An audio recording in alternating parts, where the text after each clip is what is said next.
трите ќерки. Имало еден човек кој имал само една ќерка по име Фатима.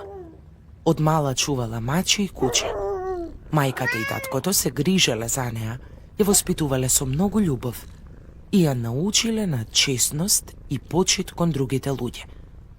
Фатима пораснала во многу убава девојка и на многу момчиња им се допаѓала. Така во ист ден и во исто време дошле тројца да ја побараат да им биде снаа. Таткото и мајката на Фатима ги пречекале гостите еднакво и ги поканиле со почит и внимание. Гостите седнале и почнале да разговараат за животот, за работата и децата. По некое време, еден од гостите рекол: "Па, време е да кажам зошто дојдов. Дојдов да ја барам твојата ќерка за жена на мојот син." Таткото веднаш рекол: "Со задоволство ќе ти ја дадам." Но, како што вториот човек го кажал истото, учтивиот татко не успел да каже не. "Би ми било драго да ви ја дадам ќерка ми," одговорил тој. Третиот рекол: "И јас дојдов во името Господово да ја барам твојата ќерка за снаа." И повторно таткото бил толку среќен, што без размислување рекол: "Па со задоволство ќе ти ја дадам." Сите тројца биле добри луѓе, а и нивните синови. Па таткото не можел никому да каже не. Но имал само една ќерка. Да би имала две сестри, гостите станале, му се заблагодариле на таткото си, честитале, а потоа дошло време невестите да излезат и да им пакнат раце. Скаменет, таткото стиснал заби. Фатима излегла. И две други девојки кои изгледале исто како неа следеле, секоја бакнувајќи рака на гостинот. Таткото занемел.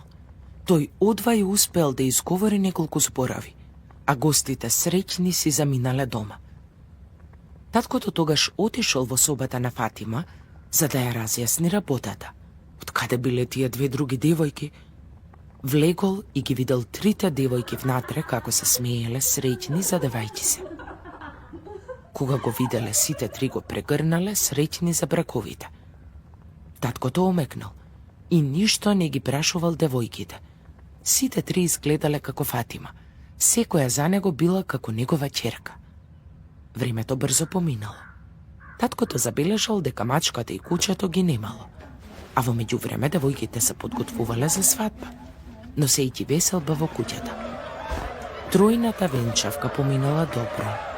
Трите невести и тројцата младоженци танцувале и биле многу среќни.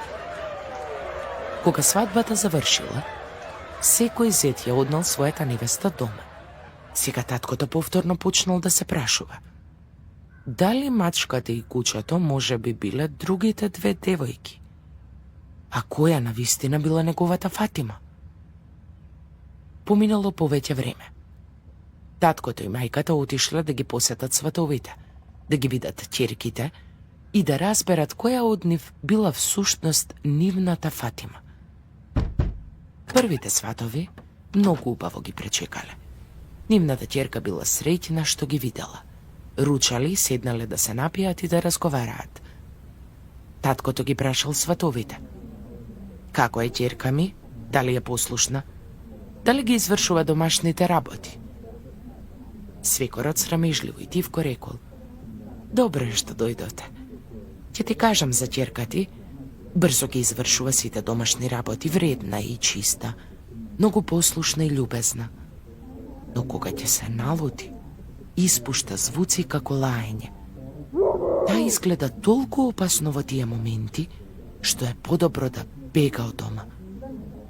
Но брзо поминува. И што можеме да направиме? Ни беше судено да ја имаме за снаа и добро е. Имаме добар живот. Таткото сфатил дека оваа ќерка била кучето. Ја советувал да не се лути, се поздравил со свекорот, а тој и неговата жена си заминале дома. Следниот ден отишле кај вторите сватови. И тие убаво ги пречекале. Младата жена се радувала што ги видела. Таткото прашал: па, сватови мои, како е ќерка ми? Дали е послушна? Сватот одговорил: таа е многу добра девојка. Ги прави сите работи, е толку нежно суштество, што сите ја сакаме. Само понекогаш таа се лути и тогаш се чини дека може да не ги изгребе очите. Сепак, таа е нашата среќа, самиот Господ ни ја даде за снага. Таткото сватил дека оваа ќерка била мачката. Ја советувал да не се лути, се поздравил со сватовите, па тој и неговата жена си заминале дома. Третиот ден отишле кај третото семејство сватови. Тие срдечно ги пречекале, а третата ќерка се радувала што ги видела.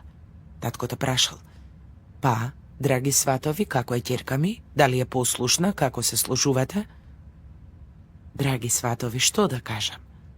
Вашата ќерка не е човечко суштество. На тоа таткото на секунда се загрижил, но сватовите продолжиле: таа не е човек, туку ангел. Толку е добра, вредна и паметна, што немаме зборови да ја опишеме. Откако дојде кај нас, работата ни оди на подобро, а животот ни е посреќен. Таа ни донесе радости и изобилие, да й даде Господ да живее долго. Таткото бил пресреќен.